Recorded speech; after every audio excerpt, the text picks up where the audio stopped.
하나님 앞에서 신앙생활을 하는 삶, 이 삶은 거룩하고 참 복된 삶입니다.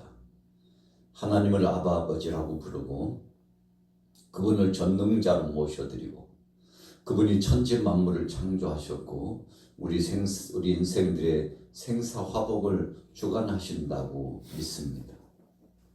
그래서 바로 그분을 우리가 하나님으로 섬기며 하나님께 경배하고 영광 돌리는 거죠. 우리의 삶의 일거수일투족을 책임져 주시고 시작에서부터 과정과 마지막 끝날 때까지 우리가 일상적으로 보면 요람에서부터 무덤까지라 합니다만 그러나 믿음의 사람들은 이 땅에서의 삶뿐만 아니라 저 하늘나라 천국에서 영원한 하나님의 은혜를 그 놀라운 은총을 받으면서 살아가는 것이죠. 그래서 우리는 하나님 앞에서의 삶입니다. 그리고 또 더 나아가서 사람들 앞에서 아름다운 은혜의 향연, 선한 영향력을 끼치며 살아갑니다. 이 두 가지 철칙과 같은 변하지 않는 것. 그래서 예수님께서는 율법과 선지자의 대강령에 대해서 말씀하실 때 첫째는 하나님을 사랑하고 둘째는 이웃을 내 몸과 같이 사랑하는 것이다. 그렇게 말씀했죠. 사람이 사람된 삶을 살아가는 근본적인 도리는 바로 하나님을 잘 섬기고 사람과 간의 그 관계가 아름답게 덕을 끼치고 선한 영향력을 끼치며 거룩한 삶을 사는 것이죠. 오늘 본문에 웬일인지 다윗이 마음에 작정을 했죠. 어느 정도 그가 왕정을 진행하면서 기반이 잡히고 통일 왕국 이후에 나라가 안정적으로 하나님의 은총 가운데서 새롭게 부각이 되고 큰 은혜를 누리게 되었는데 그런데 아직 법궤에는 방치되어 있었다는 사실을 그가 알게 됩니다. 적지 않게 나라가 어수선하고 소란스러웠었죠. 우리가 잘 아는 대로 사울 왕이 처음에는 하나님을 앙망하는 듯하고 하나님 뜻대로 일을 진행하는 듯했지만 시간이 지나면서 점점 하나님의 뜻과는 상관없이 그렇게 살아갔죠. 그러다 보니까 하나님께서 사울 왕을 버리셨다고 했습니다. 하나님께서는 사울 왕을 세우신 것을 후회하신다고 했습니다. 그만큼 실망감이 깊었다는 것을 의미한 말씀 아니겠습니까? 사울 왕이 치세를 가지고서 왕정을 진행할 때 적지 않게 하나님의 뜻을 거스리고 불순종했죠. 그러므로 말미암아 외세 침략도 받고 또 모욕도 당한 예가 있었죠. 그런데 이와 같이 어수선하고 혼란된 그런 세월이 지나고 역사의 무대 앞에서 오직 하나님께 영광을 돌리고 하나님을 앙망하는 삶을 온전한 중심으로 살았던 다윗이 이제는 회복이 되고 하나님의 뜻 가운데서 새롭게 되어야 될 때가 되었다고 생각하여서 그 중에 대표적인 일 한 가지, 바로 방치되었던 법궤를 다윗성으로 옮겨오는 것이라고 생각했죠. 오늘 본문의 말씀은 바로 그런 일을 진행하는데 아주 중요한 일들이 진행되었습니다. 1절에 보세요. 다윗이 천부장과 백부장 곧 모든 지휘관과 더불어 의논하고 다윗이 이스라엘의 온 회중에게 이르되 만일 너희가 좋게 여기고 또 우리 하나님 여호와께로 말미암았으면 우리가 이스라엘 온 땅에 남아있는 우리 형제와 또 초원이 딸린 성읍에 사는 제사장과 레위 사람에게 전령을 보내 그들을 우리에게로 모이게 하라. 자, 왜 이렇게 모이게 했습니까? 멀리 떨어져 있는 이들을 하나님 앞에 선 제사장을 비롯한 레위인들을 왜 모이도록 했습니까? 다윗성으로 법궤를 옮겨오고자 했던 그 소원함이 바로 다윗의 마음속에 있었기 때문이죠. 자, 역대상 13장 3절부터 같이 읽어봅니다. 시작. 우리가 우리 하나님의 궤를 우리에게로 옮겨오자. 사울 때에는 우리가 궤 앞에서 묻지 아니하였느니라 하며 뭇 백성의 눈이 이 일을 좋게 여김으로 온 회중이 그대로 하겠다 한지라. 이에 다윗이 애굽 시올 시내에서부터 하맛 아기까지 온 이스라엘을 불러 모으고 기럇 여아림에서부터 하나님의 궤를 메우고자 할세. 여러분, 초심에 마음 먹었던 그 마음이 계속 된다는 것은 참 복된 것이죠. 다윗이 오늘 5절 말씀에 분명히 그랬습니다. 하나님의 궤를 메어오고자 했다 그랬어요. 그런데요, 시간이 지나면서 사람들이 모여들고 다윗이 이를 진행하는 그 마음씨가 달라졌습니다. 어떻게 됐나요? 제사장들이 법궤를 메고 진행하여 움직여서 다윗성으로 거리가 멀지만 역시 하나님의 말씀대로 이동해야 되는 거 아니겠습니까? 그러나 달라졌어요. 자, 보세요. 수레를 준비하게 되었습니다. 6절 말씀부터 같이 읽어봅니다. 6절 시작. 다윗이 온 이스라엘 거느리고 바알라 곧 유다에 속한 기앗 여람에 올라가서 여호와 하나님의 궤를 메우려 하니 이는 여호와께서 두 그룹 사이에 계심으로 그러한 일컬음을 받았더라. 하나님의 궤를 새 수레에 싣고 아미나답의 집에서 나오는데 우사와 하이호는 수레를 몰며 새 수레에 실었습니다. 우리가 역사적으로 왕의 행차, 아주 중대한 행사를 보면 이 새 수레가 등장하게 됩니다만 법궤를 좀 폼나게 이동해 보고자 했던 다윗의 어찌 보면 허세라고 볼 수 있습니다. 하나님 영광보다는 자기 중심적인 주변 사람들을 의식했던 그 생각. 여러분, 그래서 우리가 믿음 생활할 때 사람을 의식하기 시작하면 그때부터 자칫 잘못하면 말씀을 떠나고 하나님 말씀 떠나 타락하게 될 가능성이 굉장히 많죠. 세상을 의지하고 세상의 세풍을 의지하고 하나님 중심보다도 사람 중심으로 쫓아나가면 그렇게 될 수 있다는 것입니다. 그러나 오늘 믿음의 사람들은 하나님 말씀이 중심입니다. 다윗이 초심에는 하나님 말씀 중심, 하나님 뜻 중심대로 법궤를 메고 가야 된다는 것을 인식하고 있었죠. 그러나 새 수레에 싣고 갔다는 것은 엄청난 과오를 하나님 앞에서 범하는 것이었죠. 그러나 그렇게 하는 것이 훨씬 좋다라고 그런 생각을 했던 것입니다. 그래서 악대를 동원하고 엄청난 무리의 그 사람을 동원하고 그리고는 정말 보란 듯이 폼나게 법궤를 다윗성으로 이동해 가고자 했습니다만 그러나 하나님께서 기뻐하시지 않았습니다. 자, 보세요. 9절부터 읽겠습니다. 9절 시작. 기돈의 다장마당에 이르러 서는 소들이 띠므로 우사가 손을 펴서 궤를 붙들었더니 우사가 손을 펴서 궤를 붙들어 말미암아 여호와께서 진노하사 치심에 그가 거기 하나님 앞에서 죽으니라. 11절에 보면 하나님께서 우사의 몸을 찢으셨다라고 표현하고 있는데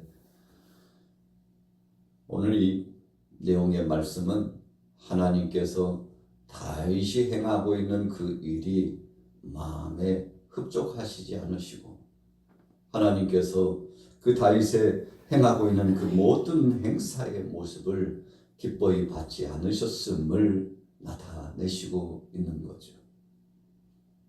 우사가 법궤가 흔들리니까 손으로 붙잡았습니다. 결국 현장에서 죽게 되는 안타까운 상황이 되었죠. 이 일로 말미암아 다윗은 급 충격을 받습니다. 아니, 내가 하나님 영광을 위해서 그래도 방치되었던 법궤를 옮겨가려고 했는데 아니 왜 하나님께서는 하필이면 우사를 죽게 하고 놀란 가슴을 안게 하고 모든 백성들이 보는 앞에서 참 흉측한 듯한 이런 참 어려운 일을 만나게 하시는지 적지 않게 다윗의 마음이 흔들렸습니다. 그리고는 진행했던 모든 일들을 중도에 취소를 하고 다 되몰렸죠. 야, 법궤를 이동하는 것이 다 뭐냐? 이러다가는 우사뿐만 아니라 많은 사람도 죽고 자신도 죽을 수 있다라고 하는 위협함을 느꼈을까요? 공포감에 젖었을까요? 왜 이런 일이 이렇게 되었는지를 따지고 다시 한번 하나님 앞에서 겸비한 믿음을 가졌어야 되겠습니다만 하나님 말씀 중심으로 나가서 자기 자신을 성찰하기보다는 이런 일은 왜 내게 나타난 것인지에 한 적지 않게 불만스러운 마음을 가지고서 그만 아주 중대한 일을 뒤로 물리게 되었죠. 자, 이유가 뭡니까? 다윗의 마음속에는 법궤를 이동하여 옮기는 것이 그냥 행사치레 정도로 생각했기 때문에 그렇습니다. 마음에 들면 하고 마음에 들지 않으면 안 하겠다는 그의 마음이 그 속에서 드러나 보였던 것이죠. 자, 보세요. 12절로 넘어가 봅니다. 12절부터 같이 읽습니다. 시작. 그날에 다윗이 하나님을 두려워하여 이르되 내가 어떻게 하나님의 궤를 내 곳으로 오게 하려 하고 다윗이 궤를 옮겨 자기가 있는 다윗성으로 메어들이지 못하고 그 대신 가드 사람 오벳에돔의 집으로 메어 가니라. 자, 믿음 생활이 초지일관하지 못했습니다. 하나님 영광을 위해서 온전히 하나님을 기쁘시게 하기 위해서 그가 처음에 그 마음을 가졌다면 그대로 갔어야 되겠습니다만 사실 따지고 보면 그 초심의 마음이 꼭 그런 것은 아니었구나라는 사실을 우리가 목도해 보게 되지 않습니까? 이유가 뭔가요? 중도에 포기했습니다. 12절에 분명히 말씀했잖아요. 그날에 다윗이 하나님을 두려워하여 내가 어떻게 하나님의 궤를 내 곳으로 오게 하려. 여러분, 이 두려움이라고 하는 것은 에덴 동산에서 아담과 하와가 가졌던 그 두려움과 아주 흡사합니다. 여러분, 마음에요 불쾌감이 찾아왔어요. 그리고는 모든 것들을 포기할 수밖에 없는 두려움이 그 속에 가득 찼습니다. 여러분, 성령께서 역사하시고 하나님의 신실한 은혜의 역사를 통하여 교통하는 역사가 있었다 하면 그러지 않았겠죠. 그러나 다윗의 마음을 흔들었습니다. 그리고 요동치게 했습니다. 결국에는 모든 일을 중단할 수밖에 없는 일로 치달아갔죠. 이 다윗이 어찌 보면요, 이 일을 경히 여겼다고 볼 수 있습니다. 이것이 중하다고 생각했다면 처음부터 그리고 과정도 마지막 끝 마무리도 매듭을 아름답게 지고 하나님을 기쁘시게 하고 영광 돌렸겠죠. 그러나 경하게 생각한 겁니다. 가볍게 생각한 겁니다. 아이고 그냥 오베데돔의 집에 가 여기 그냥 이 정도 내려놓고 일 마무리 짓하고 이 정도로 일을 매듭 지었는데 자 보십시오. 그런데 그 이후에 엄청난 일이 일어났죠. 자, 13절부터 같이 읽겠습니다. 시작. 다윗이 궤를 옮겨 자기가 있는 다윗성으로 메어들이지 못하고 그 대신 가드 사람 오벳에돔의 집으로 메어 가니라. 하나님의 궤가 오벳에돔의 집에서 그의 가족과 함께 석 달을 있으니라. 여호와께서 오벳에돔의 집과 그의 모든 소리에 복을 내리셨더라. 자, 우리가 14절에 좀 주목해야 될 문맥은요. 오벳에돔의 집에서 그의 가족과 함께 라고 하는 대목이에요. 온 가족이 이 일을 중하게 생각했습니다. 여러분, 가볍게 생각하는 자와 중하게 생각하는 자의 차이였다. 왜 하나님께서 석 달 동안 오벳에돔의 집에 복을 주셨을까? 여러분, 시간 차로 보면 길다면 길 수도 있죠. 어찌 보면 짧다면 짧을 수도 있습니다. 그런데 온 가족이 함께 있어요. 하나님 앞에 영광을 돌리고 하나님 뜻 가운데서 겸비하여 자기 자신들을 되돌아보고 하나님 앞에 성심껏 신실한 믿음을 가지고서 하나님 중심으로 일을 진행하고 하나님을 기쁘시게 했다는 것입니다. 하나님께서 그 중심을 보셨어요. 경히 여겼던 그 다윗의 마음과는 달리 중하게 여기고 귀하게 생각했던 바로 이 가정의 온 가족들에게 하나님께서 복을 내리시고 저들과 함께 하셨다는 거죠. 악대가 중요한 것이 아니었다는 겁니다. 2만 3만이나 되는 엄청난 사람을 모으는 것, 그런 사람 수의 중심도 아니었다는 겁니다. 다윗이 폼을 잡고서 왕복을 입고 고관 대작들과 더불어서 일을 진행한 것, 그것이 중요한 것이 아니고 더 중요한 것은 어떤 의도, 어떤 마음을 가지고 어떤 자세를 가지고 하나님 말씀 중심으로 어떻게 행했는가라는 것을 하나님께서 보셨다는 것이죠. 이새의 아들 다윗을 만나니 내 마음에 합한 자다 했을 때 그 하나님의 뜻과 하나님의 그 마음은 어떤 것이었을까요? 여러분, 하나님 말씀 중심으로 하나님을 앙망하고 하나님을 경외했을 때 하나님께서 감동을 받으시고 다윗을 통해서 영광 받고자 했던 거 아니겠습니까? 그런데 그런 다윗이 하나님 중심을 떠났을 때 하나님께서 기뻐하시지 않았다는 거죠. 오늘 저와 여러분들은 또 2월의 중턱에 이르러서 새로운 월요일 아침, 주님 앞에서 2월 10일 월요일 아침을 맞이하게 되었습니다. 오늘 하루를 어떻게 살아가시겠습니까? 오늘 본문 말씀에 분명히 말씀했죠. 석 달을 하나님께서 오베데돔의 집에 함께 하셨는데 그 석 달이라고 하는 시간이 어떤 시간입니까? 하나님 중심으로 최선을 다하고 헌신했던 그 모습을 받으셨다는 것입니다.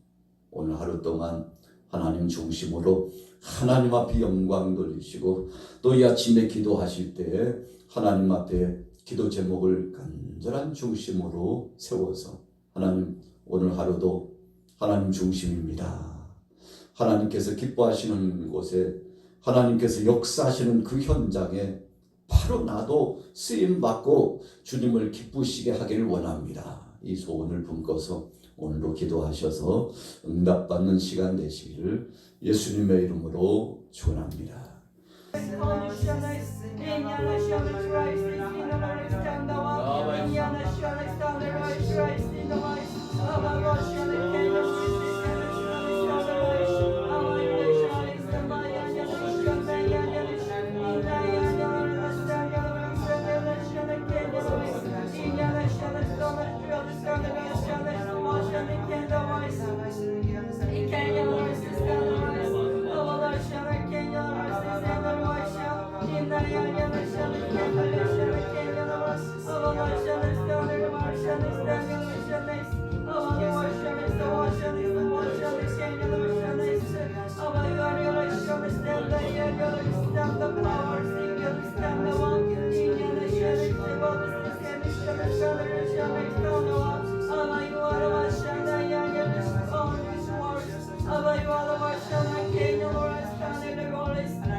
Nawakan nawas, nawakan nawas. Semoga orang ini waktu dia mahal, dia